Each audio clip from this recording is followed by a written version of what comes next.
শিক্ষার্থীকে Sundarban college of টেকনোলজির পক্ষ থেকে লাইব্রেরি অ্যান্ড ইনফরমেশন সায়েন্স কোর্সের সকল শিক্ষার্থীকে অনলাইন ক্লাসে স্বাগত জানাচ্ছি।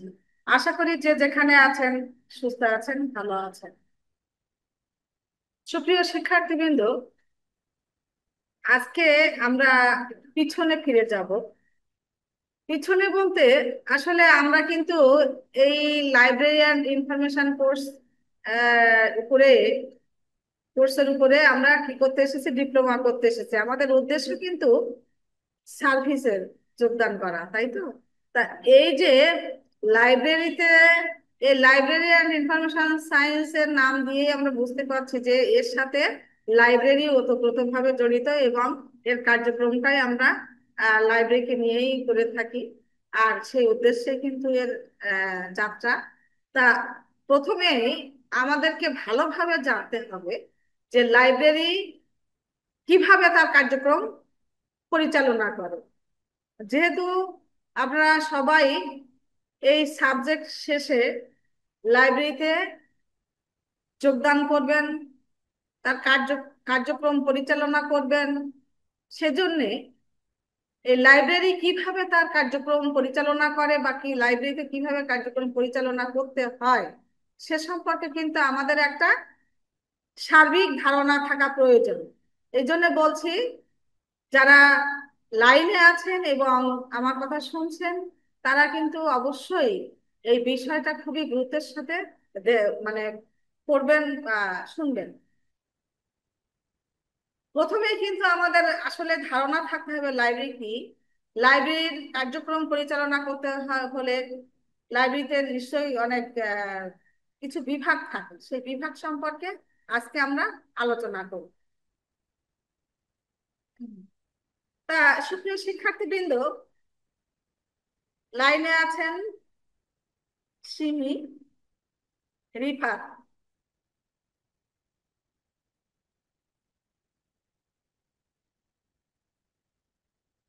হ্যাঁ, হ্যাঁ, আসলে কি আমরা এমন একটা পর্যায়ে পৌঁছিয়েছি যে আমাদের জ্ঞান বিবেক শূন্য হতে চলেছে। আমরা নামধারী একটা মানুষে পরিণত হতে যাচ্ছি আর কি। তার অর্থ হচ্ছে, দেখেন, কিছুদিন আগে আমাদের দেশেও এই ঘটনাটা ঘটেছে, যেটা বর্তমানে নেপালে ঘটেছে, আপনারা যেটা দেখাচ্ছেন। আসলে সত্যি কথা, আমরা না নিজেই ক্রোধ ক্রোধ মানুষের কিন্তু কিছু কিছু ক্রোধ বা অনুরাগ মানুষকে কি করে জীবনের চরম মানে শীর্ষ শিখরে পৌঁছে দিতে সাহায্য করে। আবার বেশিরভাগ ক্ষেত্রে কিন্তু ক্রোধ মানুষের ধ্বংস ডেকে আনে। তা ঠিক তদ্রূপ এই যে ক্রোধ, এই যে উত্তেজনা, রাগ, ক্ষোভ, অভিমান, যা কিছু বলেন না কেন, এগুলো আমাদেরকে ধ্বংসের দিকে ঠেলে দিচ্ছে। আমরা আমাদের সম্পদকে ধ্বংস করছি। আমরা কোনো রাষ্ট্রের সম্পদ না, আমাদের কোনো মানে কোনো রাজার সম্পদ না, কোনো মন্ত্রীর সম্পদ কিন্তু আমরা ধ্বংস করছি না। যা কিছু ধ্বংস করছি সব কিন্তু এই জনগণের সম্পদকে। এটা কিন্তু আমাদের মাথায় নেই। আমরা আমাদের সম্পদকে ধ্বংস করে আমরা নির্মাণ করার চেষ্টা করছি। তাহলে আমাদের ক্ষতি করেই আমরা সেটা হচ্ছে সাফার করছি। নেপালেও একই অবস্থা সৃষ্টি হয়েছে। আমরা যদি আমাদের পিছনের দিকে তাকাই তাহলে দেখি যে আমাদের যে সমস্ত সম্পদগুলো ধ্বংস হয়েছে, যে অনেকের মা কোল খালি হয়েছে, অনেকের ভাই হারিয়েছে, বোন হারিয়েছে, স্বামী হারিয়েছে। ক্ষতিটা হয়েছে কার? যার যার ব্যক্তিগত ক্ষতি হয়। কিন্তু আমরা এমন একটা মানে মানুষ, এমন একটা প্রাণী আর কি, তার এমন মানে সে যখন উত্তেজিত হয়ে যায় তখন তার কিন্তু হিতাহিত জ্ঞান থাকে না। এই জন্যে সবকিছু যখন আমরা মানে হ্যান্ডেলিং করি, তখন কিন্তু আমাদেরকে আসলে যদি আমরা ভেবে চিন্তে করি তাহলে কিন্তু এই ধরনের দুর্ঘটনাগুলো হয় না। বুঝতে পেরেছেন? তা যাই যাই হোক না কেন, তার মধ্যে দিয়ে কিন্তু আমাদেরকে পথ চলতে হবে। আমরা প্রতিনিয়ত হোঁচট খাচ্ছি, তারপরেও কিন্তু আমরা সামনের দিকে এগিয়ে যাচ্ছি। আমরা জানি আমাদের মৃত্যু অনিবার্য, তারপরেও কিন্তু আমরা আশায় বুক বেঁধে সামনের দিকে এগিয়ে যাচ্ছি। সুতরাং আমাদেরকে, আমরা যে জন্য এসেছি, সেই লক্ষ্যকে সফল করার জন্য, সেই কার্যক্রমকে সুন্দরভাবে যাতে আমরা করতে পারি, সেই শিক্ষা আমরা এখান থেকে নেওয়ার চেষ্টা করব। এবং আমরা জাতিকে একটা বিবেকবান জাতি হিসেবে যদি উপহার দিতে পারি, কিছু কিছু তাদের জন্য যদি করতে পারি, সে চেষ্টাই করে যাই, বাদ বাকি ভবিতব্য আর। তা আমরা যেহেতু লাইব্রেরি সায়েন্সে পড়ে লাইব্রেরিয়ান পেশায় বা মানে যেতে চাচ্ছি, আর এটি এমন একটি পেশা যেটি সম্পূর্ণ সেবামূলক একটা পেশা, যাতে মানুষের বিবেককে জাগ্রত করে, মানুষ হিসেবে প্রতিষ্ঠিত হতে পারে, দেশ এবং জাতিকে শিক্ষার আলোকে আলোকিত করতে পারে, বা সেই শিক্ষার মানে আলো কিভাবে গ্রহণ করবে সেই দিক নির্দেশনা দেয় কিন্তু এই লাইব্রেরি থেকে। সুতরাং আমরা এমন একটা প্রতিষ্ঠানের দায়িত্ব নিয়েই কিন্তু কাজ করে থাকি।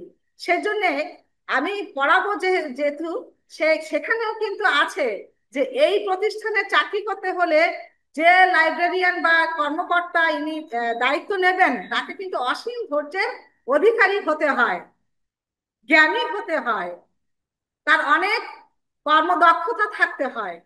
বুঝতে পেরেছেন আমার কথা? কি আপনারা বুঝতে পারছেন? তা আমরা সেইটা বিষয় নিয়ে আলোচনা করতে চাচ্ছি বা আলোচনা করছি। এখন একটা লাইব্রেরির যাবতীয় কার্যক্রম, লাইব্রেরিটা কি? লাইব্রেরি মূলত একটি সেবামূলক প্রতিষ্ঠান। আর লাইব্রেরি কাকে বলে? লাইব্রেরি হচ্ছে যেখানে বই পুস্তক বা পাঠ্য সামগ্রী বা জ্ঞান সামগ্রী কি করা হয়, সংগ্রহ করা হয়, সংরক্ষণ করা হয়, এবং ওই সংরক্ষিত সামগ্রী কি কাজে ব্যবহৃত হয়? জ্ঞান বিতরণের কাজে ব্যবহৃত হয়। তাহলে বুঝতেই পারছেন যে লাইব্রেরি যারা পড়িয়েছে তারা কিন্তু জ্ঞানকে পড়িয়েছে, তারা মেধাকে শেষ করে দিয়েছে। একটা জাতির যে মেধা তৈরি হবে, জাতির যে বিবেক তৈরি হবে, সেটাকে তারা শেষ করে দিয়েছে। তাহলে কি করেছে? সে জাতিকে ধ্বংস করে দিয়েছে না? সে জাতি কিভাবে অগ্রসর হবে? কিন্তু থমকে দাঁড়াবে, তারপর আবার তাকে মাথা উঁচু করে দাঁড়াতে হবে, পথ চলতে হবে, ঠিক হোঁচট খাওয়ার মতোই। তা তদ্রূপ আমরা এই কার্যক্রমে যেহেতু অংশগ্রহণ করতে যাচ্ছি বা আমরা এর দায়িত্ব নিতে যাচ্ছি, সেজন্য আমাদের কিন্তু এটা অবশ্যই মাথায় থাকতে হবে।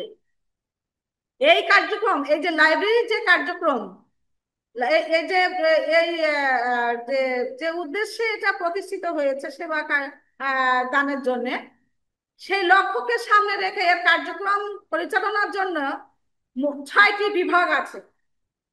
কয়টি বিভাগ আছে? 6টি বিভাগ আছে। আপনারা কিন্তু মনে রাখবেন যে লাইব্রেরির তার সমস্ত কার্যক্রম পরিচালনার জন্য 6টি বিভাগ আছে। এই 6টি বিভাগের মধ্যে রুকায়া রুকায়া বিনতে মিজান, এই 6টি বিভাগের প্রথম বিভাগ হচ্ছে প্রথম একুজিশন সেকশন বা সংগ্রহ শাখা। এই সংগ্রহ শাখা বা একুজিশন সেকশন দিয়েই কিন্তু আমরা বুঝতে পারি যে আসলে গ্রন্থাগারে যে সমস্ত জ্ঞান সামগ্রী থাকে, সেগুলো কিন্তু আগে কি করতে হয়? সংগ্রহ করতে হয়। কাদের জন্য? পাঠকদের জন্য, যাতে করে পাঠক তার চাহিদা মতো বই পুস্তক বা পাঠ্য সামগ্রী পেতে পারে। এই গ্রন্থাগারের বিভিন্ন বিভাগের পরিকল্পনা ও সংগঠন করা হয় প্রশাসনিক সুবিধার উপর ভিত্তি করে। প্রত্যেকটি বিভাগে কি গ্রন্থাগারে এক একটি গুরুত্বপূর্ণ আহ, কার্যক্রম পরিচালনা করে থাকে। তা এরকম সংগ্রহ শাখা, এখানে পাঠক ও ব্যবহারকারীদের চাহিদা অনুযায়ী গ্রন্থাগারে কি করা হয়? গ্রন্থ সামগ্রী বা পাঠ্য সামগ্রী সংগ্রহ করা হয়, যাতে গ্রন্থাগারের কার্যক্রম সুন্দরভাবে পরিচালিত হয়, পাঠকরা এসে তাদের কাঙ্ক্ষিত বিষয় বিষয় সম্পর্কে জানতে পারে বা চাহিদা পূরণ করতে পারে, তাই না? এই গ্রন্থাগারের মানে পাঠকদের মূলত কিন্তু যেহেতু সেবা প্রতিষ্ঠান, সেই জন্য এই শিক্ষা প্রতিষ্ঠানের প্রাণ যেমন একজন ছাত্র, তা গ্রন্থাগারের প্রাণ হচ্ছে কি? পাঠ্য সামগ্রী আর পাঠক। মূলত গ্রন্থাগারের প্রাণ হচ্ছে পাঠক, আর পাঠকদের জন্যই কিন্তু পাঠ্য সামগ্রী কি করা হয়? সংগ্রহ করা হয়। সুতরাং পাঠকের উপযুক্ত পাঠ্য সামগ্রী সবসময় সংগ্রহ করা উচিত, সেদিকে খেয়াল রাখা উচিত। তা এই বিভাগের এই সংগ্রহ কাজ সম্পন্ন করার জন্য এই বিভাগ যে কার্যক্রমগুলো পরিচালনা করে থাকে বা কাজগুলো করে থাকে সেগুলো সম্পর্কে আমরা একটু ধারণা নেই। প্রথমত হচ্ছে পাঠক ও ব্যবহারকারীদের যথাযথ প্রয়োজন মোতাবেক বই ও অন্যান্য সামগ্রী কি করতে হবে? নির্বাচন করতে হবে। পাঠকদের প্রয়োজন অনুযায়ী সেই মোতাবেক বই বা পাঠ্য সামগ্রী নির্বাচন করতে হবে। দ্বিতীয়ত হচ্ছে নির্বাচিত সামগ্রীগুলো ক্রয়ের জন্য ক্রয়ের উৎস অর্থাৎ প্রকাশক, পুস্তক বিক্রেতা, সাময়িক পত্রিকা অফিস এবং অন্যান্য সামগ্রী সরবরাহকারী প্রতিষ্ঠানের সাথে যোগাযোগ স্থাপন করতে হবে। নির্বাচিত যে সামগ্রীগুলো আমরা ক্রয় করবো সেক্ষেত্রে বইটি কোথা থেকে প্রকাশিত হয়েছে, কোথা থেকে নেব, কারা মানে কোন অফিস, সাময়িকী পত্র পত্রিকায় কোন অফিস থেকে নেওয়া যেতে পারে, হ্যাঁ, এ সমস্ত বা কোন ধরনের প্রতিষ্ঠান বা এগুলো সরবরাহ করতে পারে তাদের সাথে যোগাযোগ রেখে আমাদেরকে পুস্তক সামগ্রী কি করতে হবে? সংগ্রহ করতে হবে।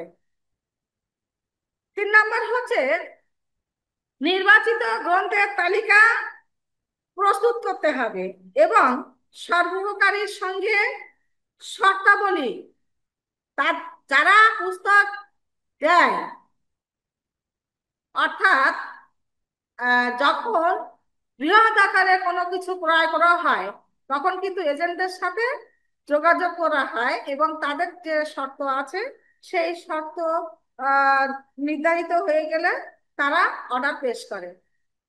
তার মানে একটা বইয়ের তো কিছু ক্রয় করার সময় কিছু কম রাখা, কিছু বেশি রাখা, বা যেগুলো অপ্রয়োজনীয় সেগুলো ফেরত দেওয়া, এই ধরনের জিনিসপত্র ক্রয়ের ক্ষেত্রে যে সমস্ত নিয়ম নীতি ফলো করা হয় বইয়ের ক্ষেত্রেও কিন্তু তেমনই নিয়ম নীতি ফলো করা হয়। আর যেহেতু এটা পাঠকের সাথে সম্পৃক্ত, সেই জন্য পাঠকের চাহিদা মোতাবেক বা তার প্রয়োজন অনুসারে কিন্তু আমরা সাধারণত গ্রন্থাগারের গ্রন্থ নির্বাচন করে থাকি, সেই হিসেবেই কিন্তু গ্রন্থ সংগ্রহ করা হয়।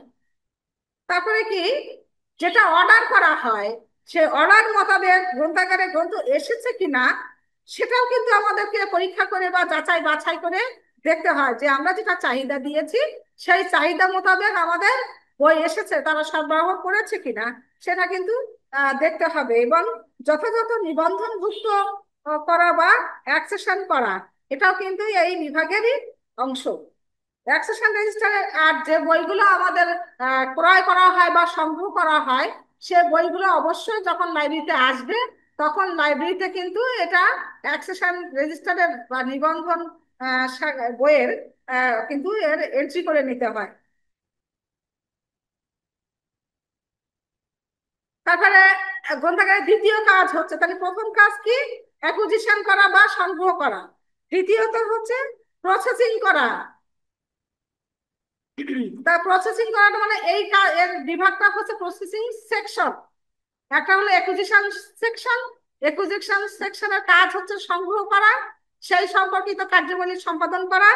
দ্বিতীয়ত হচ্ছে প্রসেসিং করা বা প্রক্রিয়াকরণ কার্যক্রম, সরি সেকশন, প্রসেসিং সেকশন বা প্রক্রিয়াকরণ শাখা, এটা একটা বিভাগ। এই বিভাগে কি করা হয়?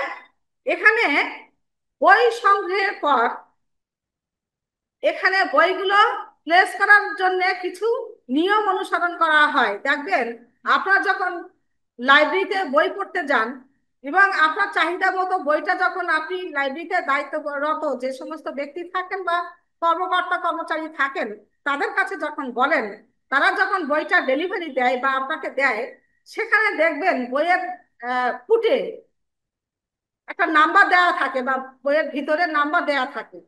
এই নাম্বারটা হচ্ছে ক্লাসিফিকেশন নাম্বার বা শ্রেণীকরণ নাম্বার বা বর্গীকরণ নাম্বার। বুঝতে পেরেছেন?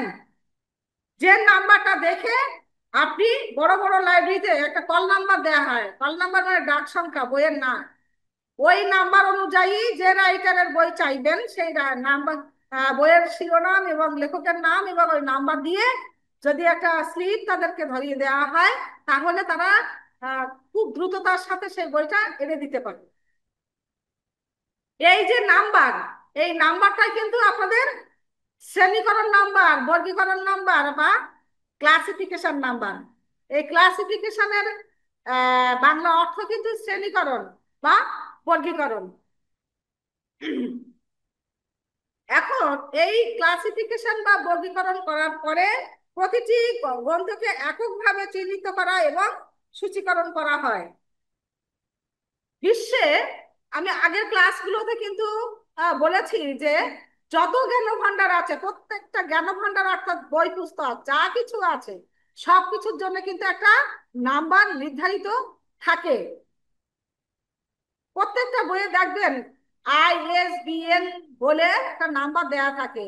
এই আইএসবিএন এর অর্থ হচ্ছে ইন্টারন্যাশনাল স্ট্যান্ডার্ড বুক নাম্বার, মানে আন্তর্জাতিক ভাবে স্বীকৃত একটা বইয়ের নাম্বার দেয়া থাকে। আমরা কিন্তু গত কয়েক ক্লাস আগে ডিডিসি সম্পর্কে ক্লাস নিয়েছিলাম। সেটি হচ্ছে ডিডিসি, ডিউ ডেসিমাল ক্লাসিফিকেশন, যার প্রবর্তক হলেন মেলভিল ডিউ। তার নাম অনুসারে কিন্তু এই ডিউ ডেসিমাল ক্লাসিফিকেশন নামকরণ করা হয়েছে। ডিউ হচ্ছে তার নাম, ডেসিমাল হচ্ছে দশমিক, আর ক্লাসিফিকেশন হচ্ছে শ্রেণীকরণ। সুপ্রিয় শিক্ষার্থীবৃন্দ, তাহলে দেখেন বই সংগ্রহ করার পরে এই বর্গীকরণ নাম্বার দিয়ে বইগুলো নির্দিষ্ট জায়গায় এককভাবে প্লেস করা হয় বা চিহ্নিত করা হয়। আর কি করা হয়, এর সূচীকরণ বা ক্যাটালগ করা হয়। আমাদের এই লাইব্রেরি সায়েন্সে যে প্র্যাকটিক্যাল আছে, সেই প্র্যাকটিক্যালটা কিন্তু মূলত এই ক্যাটালগিং এবং ক্লাসিফিকেশন। ক্যাটালগিং হচ্ছে সূচীকরণ, আর ক্লাসিফিকেশন হচ্ছে এই শ্রেণীকরণ। এই দুইটি বিষয়ের উপর মূলত করা হয়। আর একটা আছে কম্পিউটারের উপরে প্র্যাকটিক্যাল আছে। তা লাইব্রেরিতে কাজ করতে হলে যে দুইটি কাজ সবসময়ই আপনাদের করতে হবে, সেটি হচ্ছে ওই ক্লাসিফিকেশন করা এবং ক্যাটালগিং করা। ক্যাটালগিং হচ্ছে বইয়ের তালিকা তৈরি করতে হবে আর বইয়ের নাম্বার দিতে হবে। প্রত্যেকটা বইয়ের একটা করে নাম্বার দিতে হয়। তো এই কাজটি সম্পূর্ণ করে মানে সুন্দরভাবে পরিচালনা করার জন্য যে কাজগুলো করতে হয়, তার মধ্যে হচ্ছে প্রতিটি গ্রন্থ একক এবং স্বতন্ত্রভাবে চিহ্নিত করার জন্য কিন্তু এই নাম্বার, বর্গীকরণ নাম্বার দিতে হয় বা বর্গীকরণ করা হয়। দ্বিতীয়ত হচ্ছে ক্যাটালগ এন্ট্রি প্রস্তুত করা এবং ক্যাটালগ এন্ট্রি রক্ষণাবেক্ষণ করা, অর্থাৎ প্রতিটা বইয়ের তালিকা তৈরি করতে হয় এবং সেই তালিকাকে রক্ষণাবেক্ষণ করতে হয়। তারপর শেলফ লিস্ট প্রস্তুত করা ও রক্ষণাবেক্ষণ করা। এই যে শেলফ লিস্টটা কি, ক্যাটালগটা কি, আমরা পরে এটা শিখবো। মানে ক্যাটালগ আপনারা সবসময় ক্লাসে থাকবেন, আমি নেক্সট ক্লাসে ওই ক্যাটালগটা প্র্যাকটিক্যালটা আমি সম্পর্কে ধারণা দিয়ে দেবো আপনাদের। এই যে ক্যাটালগটা কথা বলছি, ক্লাসিফিকেশনটা কথা বলছি, শেলফ লিস্ট কথাটা বলছি, এইগুলোই কিন্তু লাইব্রেরিতে যখন আপনারা কাজ করবেন এইগুলো কিন্তু আপনাদের সবসময়ই করতে হবে। আরগুলো তো বই থেকে আপনারা পড়ে নিতে পারবেন, কিন্তু আপনাদের যে হাতে কলমে যে শিক্ষাটা নিতে হবে এবং বাস্তবে প্রয়োগ করতে হবে, সেটি কিন্তু এটাই শ্রেণীকরণ আর ক্যাটালগিং করা আর ওই শেলফ লিস্ট করা। এই যে এইগুলাই কিন্তু আপনাদের হাতে কলমের শিক্ষা। তারপর 4 নম্বর হচ্ছে গ্রন্থগুলি পাঠকদের ব্যবহার উপযোগী করা, যেমন অ্যাক্সেশন রেকর্ড করা। গ্রন্থের পুটে, পুট বলতে গ্রন্থাগারের বইয়ের পুট, এই যে এটা আপনারা দেখতে পাচ্ছেন, এই যে এইটাকে কি করা হয়, পুট। একটা বইয়ের, বই কিন্তু এমনি হয়নি, বইয়ের 3 দিক খোলা রেখে কিছু পৃষ্ঠা একসঙ্গে গেঁথে কি করা হয়, যখন পড়ার উপযোগী করা হয় তখন তাকে বই বলা হয়। আর এই যে কভারটা দেখতেছেন না, এই কভারটাকে বলা হয় বুক জ্যাকেট কভার। এর ভিতরে এরকম একটি সাদা পৃষ্ঠা থাকে বইয়ের, এটাকে বলা হয় ফ্লাই লিফ। এখানে বইয়ের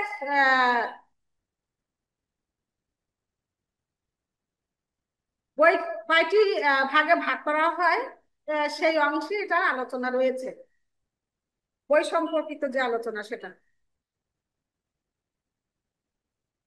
ফ্রম লিভ না, ফ্লাই লিভ, ফ্লাই।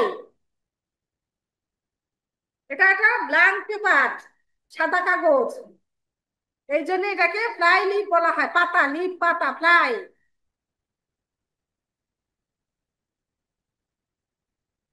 আচ্ছা, এইবার হচ্ছে লেন্ডিং সেকশন বা সার্কুলেশন সেকশন, যারা লেনদেন বিভাগ। এটা লেনদেন করা, এটা দেখেই আমরা মানে কথাটা শুনেই আমরা কিন্তু বুঝতে পারছি যে এখানে কিন্তু পাঠক এবং কর্মী দুজনের কিন্তু কি হয়, দুইজনের কাজের লেনদেন হয়। পাঠক আসে তার চাহিদা মতো বিষয়টি বা বইটি কর্মী মানে যে কর্তব্যরত কর্মকর্তা বা কর্মচারী থাকেন তাদেরকে জানান, এবং তারা কিন্তু তাদের বই দিয়ে এই মানে সেই চাহিদা পূরণ করে থাকেন, এবং কি সঠিক সময়ে সঠিক বইটি পাঠকের হাতে তুলে দেয়। এটাই কিন্তু তাদের কাজ। এই কাজটা কি সেবা করা না? তাহলে লাইব্রেরিতে মূলত সেবামূলক প্রতিষ্ঠান, এবং খুব দ্রুততার সাথে কিন্তু এটা করে থাকেন। এই জন্য তাকে অবশ্যই কি কি হতে হয়, দক্ষ হতে হয়। এই কাজ, এই যে লেনদেন শাখায় যে পাঠক এবং ব্যবহারকারী যে বই পুস্তক যে ব্যবহার করেন, এখানে দুই ভাবে ব্যবহার করা হয়। এটা তাৎক্ষণিক ব্যবহার করে থাকে, আবার ধারের মাধ্যমে বাড়িতে বা অন্যান্য জায়গায় নিয়ে যেতে পারে। সেক্ষেত্রে কিন্তু লাইব্রেরির যে নিয়ম নীতি রয়েছে সেই নিয়ম নীতিকে অনুসরণ করে ধারের ব্যবস্থা নিতে হয়। তা এই কার্যক্রমে যে সমস্ত কার্যাবলী সম্পাদন করা হয় সেটি হচ্ছে ব্যবহারকারীর মধ্যে মধ্যে থেকে গ্রাহকের নাম রেজিস্টারে অন্তর্ভুক্ত করা এবং ক্রমিক নম্বর দিয়ে সংরক্ষণ করা। বললাম না যেখানে কিন্তু লাইব্রেরির যে রুলস এবং রেগুলেশন আছে সেটাকে ফলো করতে হয়। সেক্ষেত্রে লাইব্রেরি কিন্তু সদস্য হতে হয়। সে তাই বলছে ব্যবহারকারীর যে গ্রাহক মানে যে গ্রাহক তার নাম রেজিস্টারভুক্ত করতে হবে এবং ক্রমিক নাম্বার দিয়ে সেটাকে সংরক্ষণ করতে হবে। কে করবে? যে এর দায়িত্ব থাকেন তিনিই কিন্তু এই কাজগুলো করবেন। তারপরে প্রত্যেক গ্রাহককে কি করবে, একটি কার্ড দিতে হবে, তাতে গ্রাহকের নাম, ঠিকানা, রেজিস্ট্রেশন নাম্বার উল্লেখ থাকবে। তারপরে 3 নম্বর হচ্ছে বইয়ের কার্ডের মধ্যে কল নাম্বার, লেখকের নাম, তারপরে গল্প, উপন্যাস ছাড়া প্রত্যেক গ্রন্থের সংক্ষিপ্ত নাম অন্তর্ভুক্ত করা হয়। বই কবে নিয়ে যাওয়ার সময় বই কবে ফেরত দেবে সেই তারিখটা কিন্তু উল্লেখ থাকে। হ্যাঁ, সেটি কার্ডের মধ্যে সুস্পষ্ট ভাবে রিটার্ন দেওয়া বা ফেরত দেওয়ার তারিখটাও কিন্তু লিখতে হবে। আর এটি এই কাজটা যেহেতু আমরা এখন কিন্তু ডিজিটাল যুগেই বসবাস করছি, আমরা তো প্রতিনিয়ত আমরা কার্যক্রম আমরা প্রযুক্তির মাধ্যমে করছি, সেই জন্য সাধারণত এগুলো সফটওয়্যারের মাধ্যমে বা ইউজার আইডি অনুযায়ী করা হয়ে থাকে।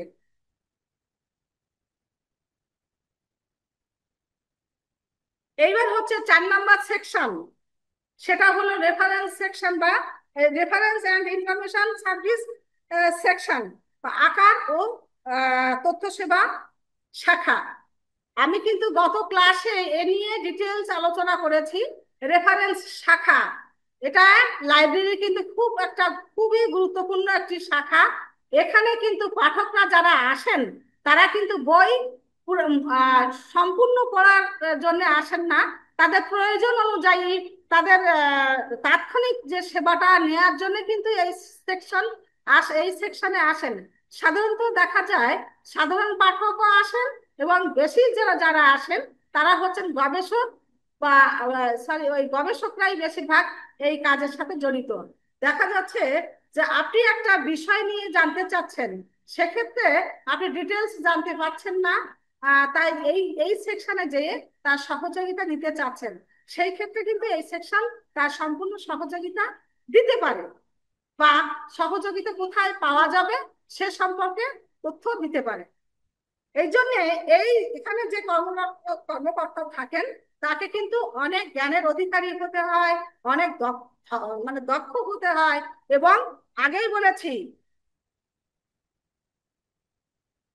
হ্যাঁ, গবেষক শিক্ষা সংশ্লিষ্ট, শুধু যে শিক্ষা সংশ্লিষ্ট তা না, বিভিন্ন কাজে গবেষণা করতে পারে। মনে করেন যে হচ্ছে আপনি বিশেষ মানে যদিও আমি বলছি যে যেমন অ্যাটমিক এনার্জি, তারপরে হচ্ছে ধান, মাছ, তারপরে হচ্ছে বিভিন্ন ফলন বীজ, মানে বিভিন্ন বিষয় হতে পারে। কিন্তু সে বিষয়গুলো যেহেতু এক একটা সাইডে যখন আসে সেটা হয় স্পেশাল, তাই না? আর স্পেশাল যখনই কথাটা আসবে তখন সেটা বিশেষ। স্পেশাল শব্দের অর্থ হচ্ছে বিশেষ। সেটি কিন্তু বিশেষ লাইব্রেরির অন্তর্ভুক্ত হয়ে যায়। যদি আপনি আণবিক শক্তি নিয়ে গবেষণা করেন সেটি কিন্তু একটা বিশেষ বিষয়, সেজন্য এটা বিশেষ লাইব্রেরির মধ্যে ঢুকে যায়। আমি যেহেতু ওভারঅল আলোচনা করছি, যে আপনারা প্রত্যেকটাই কিন্তু এই যে বিশেষ লাইব্রেরি বলেন, শিক্ষা প্রতিষ্ঠানের লাইব্রেরি বলেন, জাতীয় লাইব্রেরি বলেন, গণগ্রন্থাগারের লাইব্রেরি বলেন, প্রত্যেকটা লাইব্রেরিতে কিন্তু আপনাদের কাজ হচ্ছে কি সেবাদান করা, এবং পাঠকরা আসবে। পাঠকরা যে যে ধরনের পাঠক হবে আপনাদের তথ্য সেভাবে দিতে হবে। সেই জন্য এই বিষয়ে আপনাদের অবশ্যই, মানে আপনাদের বলতে যারা কর্তব্যরত কর্মকর্তা থাকবেন তাদেরকে অবশ্যই জ্ঞানী হতে হবে, দক্ষ হতে হবে, এবং ওই বিষয়ে পারদর্শী হতে হবে। তাহলে বুঝতে পারছেন যে একজন যখন যিনি লাইব্রেরির দায়িত্ব নেবেন তাকে কিন্তু অসীম জ্ঞানের অধিকারী হতে হবে, দক্ষ হতে হবে, প্রশিক্ষণ প্রাপ্ত হতে হবে। তারপরে সর্বোপরি কি হতে হবে? ধৈর্যশীল হতে হবে। কারণ বিভিন্ন রকম হচ্ছে কি বলে পাঠক আসে, তাদের চাহিদা বা তাদের সমস্যাগুলোকে আপনাকে আইডেন্টিফাই করতে হবে, বুঝতে হবে, তারপর সেবা প্রদান করতে হবে। তাহলে আপনাকে অনেক ধৈর্যশীল হতে হবে না? সেজন্য আর ধৈর্যশীল না হলে তো ওরা পুড়িয়ে ছাই করে দেবে।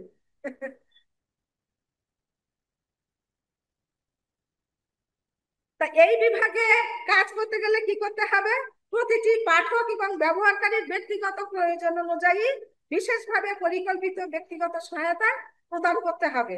তারপরে অতিরিক্ত তথ্য, সুনির্দিষ্ট তথ্যপঞ্জি, তথ্যের আকার অনুযায়ী গ্রন্থপঞ্জি প্রণয়ন করা। তারপরে 3 নম্বর হচ্ছে বিভিন্ন ধরনের রেফারেন্স বই রেফারেন্স কাউন্টারের সাথে রাখার ব্যবস্থা করা। আমি কিন্তু গত ক্লাসগুলোতে আলোচনা করেছি রেফারেন্স বইগুলো কি সে সম্পর্কিত বিষয়, যেমন পঞ্জিকা, ইয়াগু, ডিকশনারি, তারপরে হচ্ছে ম্যানুয়াল, হ্যাঁ, অ্যাটলাস, ম্যাপস, গ্লোবস, সব কিন্তু রেফারেন্স তথ্যের উৎস। নতুন নতুন বইয়ের জ্যাকেট কোট প্রদর্শন করা, পাবলিসিটি করা। যেমন বই, এই যে বইটা সম্পর্কে যদি আপনি যদি তাকে ধারণা দিতে পারেন, তাহলে এই কভার পেজ অনেক সময় ডিসপ্লেতে প্রবেশে দেখবেন যে কোনো জিনিস পাবলিসিটির জন্য, অর্থাৎ মানুষকে জানানোর জন্য কি করা হয়, ডিসপ্লেতে রাখা হয়। ঠিক ততটুকু লাইব্রেরিতে যদি সেরকম ইম্পর্টেন্ট বা নতুন কোনো তথ্য বই সংগ্রহ করা হয়, তা পাঠকদের জানানোর সুবিধার্থে কি করা হয়, এই সমস্ত রেফারেন্স সেকশনে বা এই ধরনের সেকশন গুলোতে কি করে, ডিসপ্লে বোর্ডের মাধ্যমে প্রদর্শন করে, সে ধরনের ব্যবস্থা করা হয় বইয়ের জ্যাকেট। তারপরে হচ্ছে পাঠক ক্যাটালগ কিভাবে ওই যে বললাম যে ক্যাটালগ তৈরি করা, মানে বইয়ের তালিকা তৈরি করা, সেই তালিকা কিভাবে ব্যবহার করবে সেটা সম্পর্কেও ধারণা দিতে হবে, বা এটা কাজ এই সেকশনে। তার বিভিন্ন সেমিনার অনুষ্ঠানের মাধ্যমে গ্রন্থ প্রদর্শনীর ব্যবস্থা করা এবং অংশগ্রহণ করা, মানে বিভিন্ন সেমিনারের ব্যবস্থা করা। অত্যাধুনিক প্রযুক্তির মাধ্যমে বাইরে থেকে তথ্য সম্পদ সংগ্রহ করার ব্যবস্থা করা। হ্যাঁ, যাতে যেমন কি অনলাইন ইউজার সার্ভিস প্রদান করা। বর্তমান তথ্য প্রযুক্তির যুগে আমরা কিন্তু ঘরে বসে লন্ডন, আমেরিকার মতো জায়গার সাথে আমরা যোগাযোগ করে আমরা আমাদের পাঠ চাহিদা পূরণ করতে পারি। এটা কিসের মাধ্যমে? তথ্য প্রযুক্তির মাধ্যমে বা অনলাইনের মাধ্যমে। তাই এরকম বিভিন্ন লাইব্রেরিতে যখন যাব, অনেকের পক্ষে কিন্তু বাড়িতে সম্ভব হয়ে ওঠে না।